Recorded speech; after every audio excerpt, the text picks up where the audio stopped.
Paul Maurice and the fourth line had a pretty heartfelt moment prior to the Panthers Stanley Cup win. We'll discuss that and more on today's edition of the Locked On Florida Panthers podcast.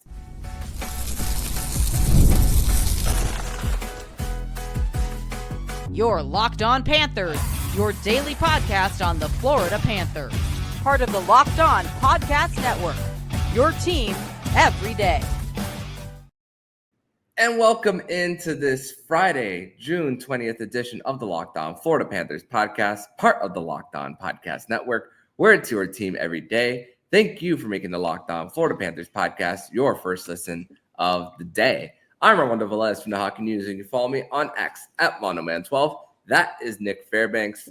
Joining me for another edition of Fairbanks Friday on the show. You can follow him on X at Prudentia0. Shout out to the everydayers who come back here and get your daily Florida Panthers fix. Today's episode is brought to you by Game Time. Download the Game Time app, create an account, and use code LOCKEDONHL for $20 off of your first purchase. So today on the show, we are going to discuss the audio from Paul Maurice's discussion with the fourth line prior to them ending the game in Game 6 back on Tuesday. We are going to discuss the Seth Jones trade and how that is comparable to another trade from a Stanley Cup champion in the past. And we are going to discuss in the third segment, can the Panthers actually keep Brad Marchand for next year? But Nich, welcome back to the show. It's been the first time that we've spoken in a public space since the Stanley Cup win. And I texted you during Game 6. And I texted you two words, and I wrote your boy, discussing Anton Lundell on the second goal by the Florida Panthers to make it 2-0, and how great of a play that was. Not only do I want to get your thoughts on it, but I just want to get your thoughts and give you maybe like 60 seconds to discuss just your thoughts on the Panthers going back to back. Yeah, I mean, that shift by Lundell was generated because of defense and him being able to break up two plays in the neutral zone. You know, they call him Baby Barkov, for a reason, but I think, Lundell's going to make a name for himself so he can lose that moniker, hopefully. But had he not broken those two plays up and put on a clinic as the defense did, that goal doesn't happen, and you have to wonder what the momentum would have been like going into the second period with Edmonton being down just one. But beast of the playoffs, he's had 3 beast playoffs in a row, really a true performer when it matters most. So all you haters out there saying he doesn't score or anything like that, it's like, it's not all about scoring. It's about putting your team in a position to win and set them up as well, and he's done exactly that. I think he was actually 3rd or 4th in scoring. I think primary points behind Draisaitl, McDavid, and also Luosterainen. But overall, these playoffs was definitely stressful. I will give the hats off to the Toronto Maple Leafs and taking them to 7 games. But I think what separates this team from everybody else is what we're going to talk about next, is just how every guy knows his part. They come together and they do exactly what's needed. If there's something extra they can do, that's amazing, but they never go away from their structure and exactly what the team needs. So and Anton Lundell leading the team in plus minus with a plus 19 these playoffs. So it was Gustav Forsling last year, it's Anton Lundell this year. So different players leading the way as far as that, whatever plus minus might be worth. I know some people might not see that as a valuable stat, but when it's that much in the positive direction, you're making such an impact in the Stanley Cup playoffs. And the Panthers did it again, and with a different fourth line. And Paul Maurice had a discussion with the fourth line prior to them going on the ice for the final shift prior to the seconds counting down. Obviously, you can make that decision a lot better whenever you have had the lead that the Florida Panthers did have when it was 5-1. And then crazy to think that 5 seconds ago, they were already starting to jump on the ice. But even prior to that, the Florida Panthers on TikTok released the audio of Paul Maurice's conversation. Mm-hmm. And you mentioned the Leafs series. the change in that series was when the new fourth line came into play, and to think that the Panthers were even down 2-0 and then 3-1 in that game 3, and they were able to come back thanks to Brad Marchand, which we'll discuss more of him later on. But just the heartfelt message and that conversation, which I challenge you guys to go on the Florida Panthers social media pages to see it.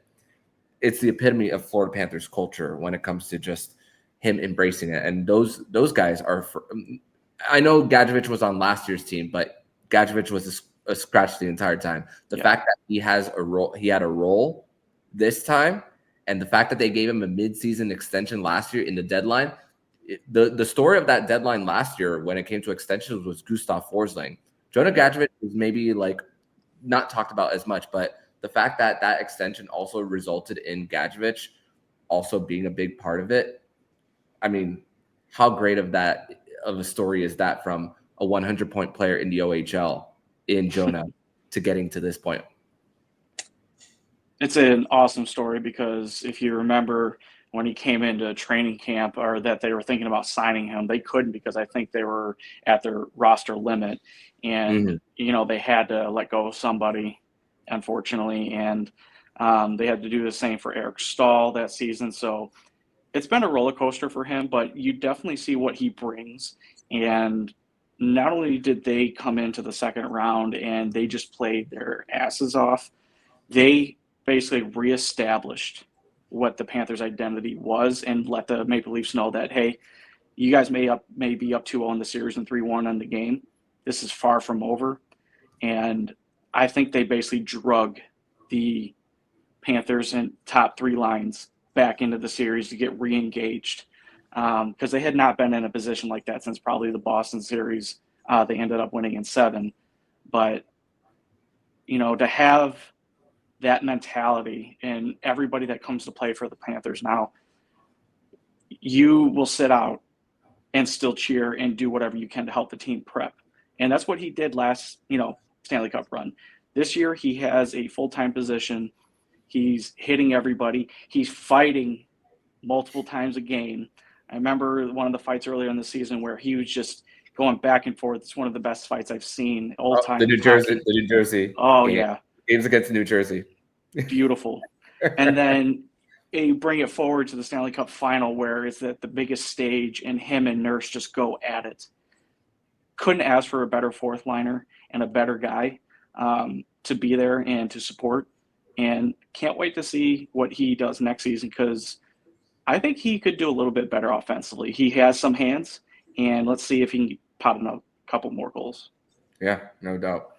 And Jonah Gadjevich and AJ Greer will be doing an autograph signing at Caneswear on Monday from 5 to 6:30. So a little more of a 24-hour turnaround from the parade to the signing. So they won't be extremely hungover. At least they'll be cured from it. But if you guys want to go, you guys have to get a VIP ticket on the site at Caneswear to get your spot in order to do so. But this also goes back to just Paul Maurice and his ability to plug the right holes whenever necessary. And I have a stat right here that I tweeted a few hours before recording this.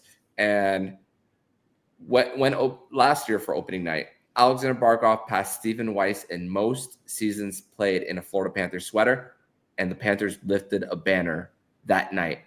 This opening night, coming up for the Panthers, Paul Maurice will pass both Jacques Martin and his friend Pete DeBoer in most regular season games coached in Panthers history. Both DeBoer and Jacques Martin had 246, exactly 3 seasons, no midseason firings. They were both fired after their final season ended. Going into season 4, no coach had gone there. 247 for Paul Maurice. So I'll like to think 30 years of this, 31, now. No coach had gone into season number 4. And now the golden age with 3 straight finals, 2 cups, and Maurice is going to shatter so many records. So I'll go back to the audio. It shows what kind of person he is. He cares. He cares about his players, cares about the culture. He cares about what they're able to accomplish. the first thing he ever talks about when it talks about his players is how personally they're just good guys, that they're down to earth and they care about each other. And I can't remember the last time a coach talking about, a group of guys like that, because let's be honest, teams are not that tight sometimes. There's always an issue in the locker room or something's happened that's kind of fractured it. I mean, I'll use an example, Vancouver with Pedersen and JT Miller. I mean, the complete opposite. And look what happened. Their coach is gone. So Maurice, while being a soundbite machine and a jokester, was the right temperament for this team because it was business, but he lets the players dictate what's going to happen, and he will pull them in or let them go as needed and let them basically decide where this team is going to go. And after all the coaches and all the changes that this organization's gone through, everything is starting to balance out. I did put out a tweet, before Game 6 that, I want the hockey gods to balance out the Panthers finals record to be 2-2 because they've lost 2 and they've won 1. Now they're 2-2. Everything bad that's ever happened to this organization, it's now starting to balance itself out with the good time in the era that we're in right now. So very, very grateful right now to be a fan of this team. No doubt. And if anyone coming in tries to mess with the culture, be selfish, or ask for ice time, yeah, they're going to be shown the door for sure. But great times that we are once again experiencing here in South Florida. But we're going to transition over to segment number 2, where we are going to discuss we're going to continue this discussion on Seth Jones, and we are going to discuss what that trade for the Panthers to bring him in and what similarities that had to a previous Stanley Cup champion, and from the Panthers present to the future. We're going to discuss that more next here on the Locked On Florida Panthers podcast. Today's episode is brought to you by Game Time. And there's nothing like the playoffs, the energy, the rivalries, the nonstop action. I know that the Stanley Cup playoffs have ended, but as of this recording, the NBA playoffs have not ended. And there's no better time to see it live. And Game Time makes it getting into the building fast and affordable. Game Time gives you the last-minute ticket deals, zone deals for deep discounts, panoramic seat views, and all-in pricing with no hidden fees. Plus, ticket prices often drop the closer you get to tip-off, so you can score big without overpaying. And you could save big on the zone deals. It's the best seats for the lowest price with zone deals that are offering 10% off exclusive zone deals for FIFA Club World Cup action. You could see the exact seat views, and there's also the Game Time coverage guarantee covering cancellations, job loss, and even up to 24-hour returns. It's honestly a life hack for getting incredible tickets on the fly. So download Game Time app, create an account, and use code LOCKEDONNHL for $20 off of your first purchase. Terms apply. Again, create an account and redeem code LOCKEDON NHL for $20 off. Download the Game Time app today. Last minute tickets, lowest price guaranteed. Segment number 2 here on this Friday, June 20th edition of the Locked On Florida Panthers podcast. Thank you once again for making the Locked On Florida Panthers podcast your first listen of the day. Armando Velez here with Nich Fairbanks on another edition of Fairbanks Friday on the show. So, Nick, Sam Reinhart will be taking orders from fans at Raising Cane's tomorrow from 10 a.m. to 11 a.m. at the Raising Cane's in Tamarack, similarly to what Matthew Tkachuk did last year. And those photos of Matthew Tkachuk last year at Raising Cane's, you could see the bags under his bags from like the staying up for multiple days celebrating the Stanley Cup. So I'm interested to see how Sam Reinhart is going to look after just them going around the town. And also, one thing that I've not mentioned on the show yet, we spoke about Barkov and ringing the doorbells of his neighbors and showing them the cup, but we did not discuss about the neighbors of Sam Reinhart leaving hats on his lawn after his 4-goal performance in Game 6 of the Stanley Cup Final. So that's also so great about the community embracing him. It's just like, hey, we know what you did. We know that how you performed in the last 2 cup clinchers have been huge, and he came home to hats in his yards. That's just awesome. Yeah. So it's funny. I was out and about today, and somebody had mentioned how awesome it is that Barkov at 5 a.m. is ringing the bell to his neighbor and just being more of that down to earth person and wanting to celebrate and, make this more of an experience with other people, and how joyful it is that hockey's a sport that's more team oriented and more people oriented, wanting to celebrate or actually be within the sport. The hats on Reinhardt's lawn and everything just shows pure love. I mean, had he not scored a hat trick, I don't think it would have mattered too much, but I just think that the team and the fans and everything are like this right now, and everything that they're doing is just for the love of the game and the fandom. No doubt, and I'm couldn't be happier for him. Two years in a row of just showing up in a cup clinching game. And once again, going back to Maurice and the audio, there was also that audio of him talking to Sam Reinhart after he got the game-winning goal. And fortunately, that garbage time goal took away him getting the GWG for Game 6 for him.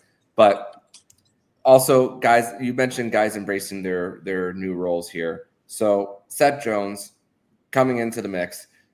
The Panthers getting him at a reduced price at $7 million versus $9.5. Chicago is going to retain $2.5 until 2030. I did not mention this about Seth Jones yesterday. He is the first Seth to get his name ever on the Stanley Cup. Last year it was Evan Rodriguez, the first Evan to get his name on the cup. So, but the thing about this trade from Bill Zito bringing him in, bolstering up the defense. We don't know if the Panthers knew about the suspension yet to Aaron Ekblad, if this was but from the time that there was a threat of the suspension to the actual public release, there's a lot of time that the teams know about it, but the public does not. Mm-hmm. So we don't know those answers just yet. We probably never will. But this trade for Jones is very similar to a trade that St. Louis made during their cup run when they traded for Justin Falk. What ended up happening? Alex Pietrangelo did not re-sign. This was always seen as Aaron Ekblad insurance, and there is interest out there for Aaron Ekblad. Our friend Rod Pedersen of the Cats and Bolts podcast and the Rod Pedersen show did tweet earlier that Anaheim is interested in Aaron Ekblad, and Anaheim already made some big trades during the deadline and even during the playoffs. So they're trying to take that next step. They're also in on Mitch Marner reportedly. So it kind of makes sense why Joel Quenneville, former Panthers head coach, wants to reunite with Eki. Yeah, and forgive me, I think being on social media for the last month and a half, I think every single team outside of Florida has been linked to Aaron Ekblad or people being interested. Fair. But there is some smoke there, especially with Rod kind of coming out with that. Ekblad had arguably his best season under Quenneville before getting hurt. I think it was in 2001 or 2021, not 2001. Wow. And it would just make sense for that pairing if Florida and Ekblad can't come to an agreement on a new contract. But, as you were saying about Justin Falk coming in and Pietrangelo not being able to re-sign, I think St. Louis felt that, to be honest. Oh, yeah. I mean, having to move him, over to St. Louis just because I don't think that they were going to get anything, or they couldn't field anything that they would deem good enough to get him. Florida had no choice in this, in this run that they had. Seth Jones coming in and playing above what he probably was expected of and being much better than what Blackhawk fans tried to, I guess, let us know about. might make this a little bit easier, but at the same time, I've been hard on him because I expect better. I expect more out of him after being a first overall pick. But we'll see what happens. It's not July 1st. There might be something in the works that we don't know. I mean, we don't know what's going to happen with Sam Bennett either. Yeah. Except he was screaming 8 more years at the elbow room. So we'll see what that really means. His dad started that. Yeah. Okay, that's awesome then. But I think Florida has more stability and they have more of an identity than St. Louis did. For as much as St. Louis did that year, they were definitely on a burner, like for half a season. Mm-hmm. Florida has done this 3 consecutive years getting to the final, and I think, if they were to shed some, money or some players, Ekblad is going to hurt, but they've always been able to find a way to either replace or find the next guy that will step up and help get the team back to where they should be. Yeah, it's great thinking that, once again, that Aaron Ekblad changed his game from an offensive guy to a defensive guy, and just the fact that whenever you have a guy in Gus Forsling, who, man, I rewatched Game 6, and Gustav Forsling's game was so much better watching it a second time than watching it the first time in that one. I'm like, wow, it was just all out, giving McDavid no space out there when he was on the ice. So it's just going to be difficult to see that pair split up if that is the case. And the report out there is that the Panthers do want Aaron Ekblad to take less money. That's what it is. I mean, the injuries have a lot to do with it over the past. Like you mentioned, 2021 was the year that Aaron Ekblad was probably on his way to becoming a Norris Trophy finalist under Coach Quenneville here in Florida, and the reunion makes sense. But we've seen Seth Jones at times.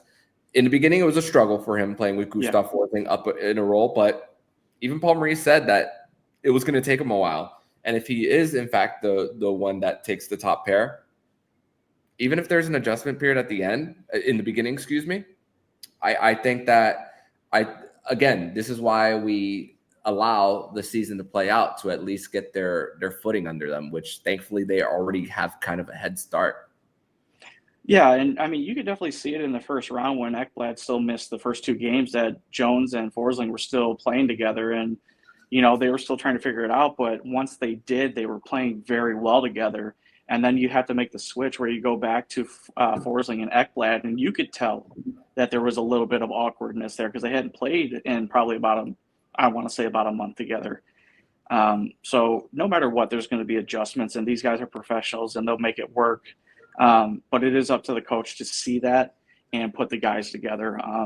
The idea was that Ekblad was always going to come back for the playoff run. So Seth Jones and Mikola, great pairing.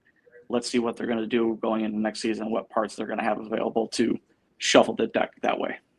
No doubt. And we'll see what happens. But, before we transition over to segment 3, the fact that this ended on Tuesday and there's time between July 1st this time around versus last year, I mean, yeah, it leaves rooms for speculation on what will happen, but there's also more of that time to celebrate the cup win, which I'm very thankful for.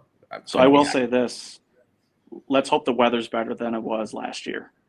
Yes, which it looks like that it's a 35% chance of rain on Sunday. But hey, maybe it's meant to be that we get a little rain on our parade and we get to celebrate, because just as long as there's not you can do a parade in rain, just no lightning. So yes, which we hope that the Panthers are still able to do it, but 35% chance as of right now. But we're going to transition over to segment number 3. We're going to ask the question: can the Panthers actually afford to keep Brad Marchand? We'll discuss that next here on the Locked On Florida Panthers podcast. Segment 3 here on this Friday, June 20th edition of the Locked On Florida Panthers podcast. Thank you once again for making the Locked On Florida Panthers podcast your first listen of the day here on a Friday. Armando Velez here with Nich Fairbanks. And by the time this drops, the Panthers will already have had the Stanley Cup at Club 11 on Thursday night. We were recording this just before 8 o'clock, so the Panthers had not arrived yet at Club 11. So if you ended up getting out there, I hope you guys had a great time at as the Panthers are repeating the celebration from last year. So one of the other questions that Bill Zito was asked about during the cup celebration, which, by the way, the cup is already damaged. It was actually damaged during the on ice celebration at the very top, and then during when they took it out of the arena in the middle of it, the bottom was got damaged as well. But they will get it fixed prior to the parade. So he was asked about keeping Brad Marchand, and jokingly, Bill Zito said, "I purchased the Dairy Queen." When it comes to trying to lure Brad Marchand back. And the latest report from David Pagnotta of the fourth period is if the Panthers are to keep Brad Marchand, it would be a 3 to 4 year deal at around $5 to $6 million. So one of the disagreements between the Bruins and Marchand was he wanted just north of 6, and the Bruins were not able to bite when it came to an extension for him. So assuming that Sam Bennett signs for 8, Brad Marchand signs for 5, that would leave the Florida Panthers at $6 million for 4 players, which would mean Ekblad is gone. And this would mean that you would need to make tough decisions as far as a cap clearing trade. Vegas did it a few years ago with trading Riley Smith after they won the cup. Panthers, after their Stanley Cup final appearance the first time, they traded Anthony Duclair to create some space as well. So the bill comes due for teams. Thankfully for the Panthers, with Mackie Samoskevich not in a long playoff run for the Panthers, his bridge deal is going to be cheap. So maybe a 3x2 for Mackie to be back for a 30-goal upside, which I'm a fan of if that's the case. But I don't know if a 3 to 4 year deal for a player going into his 40s is the right move for the Panthers. It's just my way of thinking here. I always thought Brad Marchand was a rental. And fans are probably yelling at me about wanting to keep Brad Marchand. It's the same conversation we had about Vladimir Tarasenko this time last year. So it would be awesome. I'd be doing cartwheels if it is 5 or below, which I believe that's the name of the store. But I just don't know if the Panthers will have the space for it. That's the biggest question, and you have to think about who would go. And I'm not going to try and speculate about names, but it's hard to argue what that third line did during the playoffs. A lot of people were saying that could have been a first line on any other team during the playoffs. Just what they were able to do, how they were able to mesh, and how they were able to shut down a lot of other teams' top lines or second lines was amazing. They created chances every single game. They played defense very well, and Brad bought in. Very hard considering the situation he was coming from and going to the team that basically broke them. You have to kind of wonder what that mentality would have been like. So can the Panthers do it? Definitely. Does it make sense? You're going to have to ask Bill Zito that question, because if it does make sense, then that the taxes will make sense on the contract. And then secondly, unfortunately, somebody is going to have to go. And that might be something that they're not willing to do just because they've been a part of this for the last couple of years. But again, we don't know what Bill Zito's thinking and what he wants to do. Yeah, my initial thought of a cap clearing trade would be Evan Rodriguez. He's $3 million, cheap contract. It creates space for a minimum deal players. I mean, Bob's backup is going to be worth $1 million or less, which how great is that Seth Jones trade? Going back to Seth Jones, they're out of cap jail when it comes to dead cap for a backup goaltender in Spencer Knight, as much as we want him to have a great career. So it reshuffles the books for the Panthers. And I feel like so much that it's a for sure thing about Sam Bennett staying in Florida. Would not go past 8 for Benny. And situationally, great. Sam Bennett, this is actually according to Jeff Merrick that I heard today. He's getting married this summer to a girl that he's known since elementary school as well. So talk about a great love story for him. The foundation for what he's done with Benny's buddies. But the thing is, you mentioned the players who have been here through it. Sam Bennett, this is going to be year 5 going into it, and Panthers are better. It's like the Panthers need Sam Bennett just as much as Sam Bennett needs the Panthers.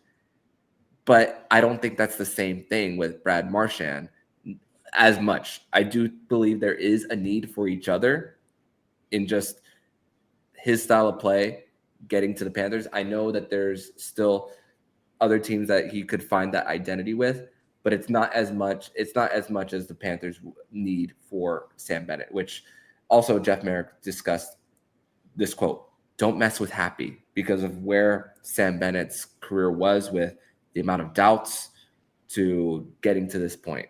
And the Panthers, like we mentioned with Aaron Ekblad, possibly walking, there could be another Seth Jones like trade that if the Panthers are cap compliant throughout the season and they accumulate the cap space, there could be room at the deadline as well to make some type of trade. And who knows, maybe some expiring contract in Pittsburgh from an aging superstar could be that next one who wears number 71. So maybe that's another one, because there's also a report saying this is his last year in Pittsburgh. Just an idea out there. Yeah, and I'm going to start off with your comments about Knight. I don't think the people who are listening to this, who are his biggest defenders, are going to like that very much, because they're still screaming his name at the national anthem, and it's killing me. Just Seth Jones has been worth every part of that trade, even though the money has been right as well. He's still worth it, and it's been because Knight was sacrificed. It now gives the Panthers more ideas and more money to play with to make the team better. Now, is Bob going to play 50, 60 games next season? I would probably say he's going to play around maybe 50, but that means that the backup that comes in, whoever they decide to sign, is going to be in a great position. And, he's just going to have to come in, give him the rest, and I think the Cats will be fine. But when it comes to what's important to this team, all I've been seeing the last week is Sam Bennett's story in Calgary, how he was given a chance and just never was able to put it together. It reminds me a lot of what Florida was going through for the last 20, 25 years. Constant changes to the organization, constant changes to the coaches. He had 5 coaches in the short span that he was there at Calgary. How is anybody able to develop under that or actually create who they're supposed to be? And look what he was able to do under Quenneville. And now under Maurice, like, he was unleashed. He's able to be happy and play the game that he wants. And I don't think he could find a better situation that he's in right now other than being a Panther. And we could tie this to Florida Panthers of old, who were drafted early on in the early 2000s. Nathan Horton and Jay Bouwmeester, who went through the turmoil, empty stadiums, and constant coaching changes before. And the 2011 postseason, that took everything out of Nathan Horton, by the way, when it came to injuries after the fact. Yeah. And Bouwmeester almost lost his life on the ice. That's also the thing about what the stories of former Panthers of old. I know the relationship between Bouwmeester and the Panthers isn't great, but still look at the situation that they were in and kind of relate that to Sam Bennett and coming back and coming to the Panthers here and then rejuvenating his career and getting multiple Stanley Cups and a Conn Smythe. I mean,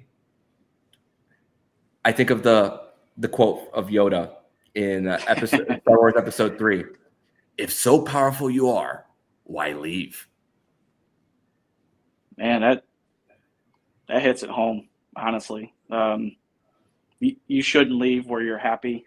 And on top of that, you have people that want to be here.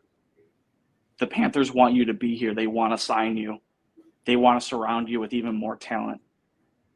This is the greatest spot to be in hockey right now. Mm-hmm. So hopefully his dad was right in saying 8 more years, but we'll see what happens.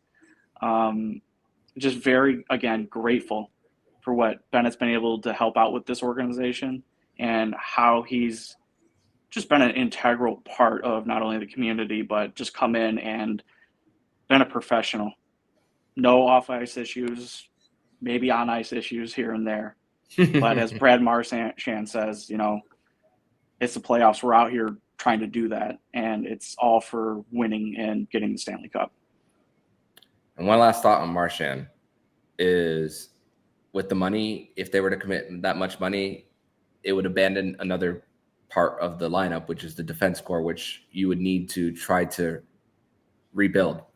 Mm-hmm. So I just don't know if signing 2 of the 3 forward UFAs would be the route to go to, even if it's just a 1 year that you're very tight before Bob's contract expires and he maybe stays and takes less after that. But you're trying to three-peat. You're not trying to take any gap years. Bill Zito does not think about that. So we'll see what happens. But Nick, I want to thank you so much for joining me on this edition of the Locked On Florida Panthers podcast. Thank you always for joining me. Tell everybody where they can follow you online, my friend. Thank you for having me on. Awesome season with you. Awesome season to be a part of, watching this team and seeing them continue to grow and be the best team in the National Hockey League. Hope we can do it more this summer and also going into the next season. But everybody, hit Armando up on X and follow the show. And you guys can find me on X at Prudential0. So, Armando, thank you again for a wonderful season. And quickly, one last question. Uh-oh. Who has the most unhinged comment during the parade? I have Nate Schmidt. Who do you have? Can I have 2?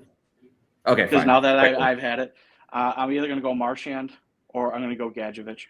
Okay, there we go. So if one of us is right, you could tweet at us sometime during the parade for that. But thank you, Nick, as always, and I will see you next week. I'll see you soon. And if you like what you're hearing, please subscribe to the podcast to be notified every single time the Locked On Florida Panthers podcast jumps into your podcast feed. Don't forget to also subscribe to the other shows on the Locked On NHL Network, including Locked On NHL, Locked On Fantasy Hockey, Flip Livingstone and Stu Roden, and Locked On NHL Prospects. Thank you once again for making the Locked On Florida Panthers podcast your first listen of the day. So I'm Armando Velez with Nich Fairbanks. And you've been listening to Locked On Florida Panthers podcast, part of the Locked On Podcast Network. We're your team every day.